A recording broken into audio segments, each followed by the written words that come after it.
Alright guys, so today I'm going to be trying out the new Translucent Honey Setting Powder by Laura Mercier. I'm so excited.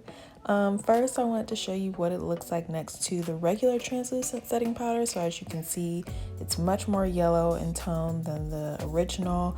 And as far as I know, there's only one size available. So if you want to try, you'll have to get the jumbo size. So on one side of my face, I'm going to be doing the honey, and the other side I will do translucent. So I'm going in with the honey first under my eyes, and I decided to try this in a heavy like baking situation just because that's how I feel like I can really test the setting powder if it's gonna make my under eyes look dry. As far as I know, I don't think the formula is any different than the original. It's just the color. Down my nose, on my forehead, and on my chin, I did use the honey, and then I'm gonna clean up underneath my contour on each side. That side I did the honey, this side I am doing the translucent original shade, just so we can get a feel for like what they both look like. And to knock off that setting powder, I'm going to be using my Black Radiance Soft Focus finishing powder. This is my favorite drugstore find.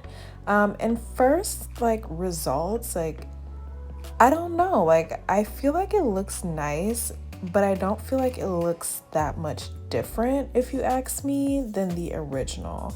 I will say like my face does look, I feel like a little bit more, how do I say it? It just looks a little bit better on the honey side, but I can't really put my finger on what it is.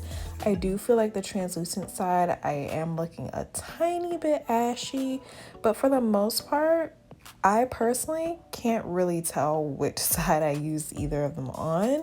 I don't know, you guys be the judge. Let me know what you think about it.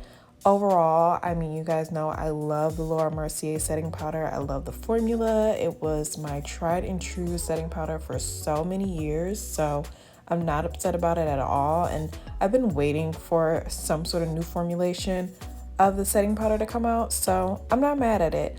But for me personally, I don't see that big of a difference. So if you have the translucent, I wouldn't say you necessarily need to run out and get it. So thank you guys for watching, and I'll see you next time.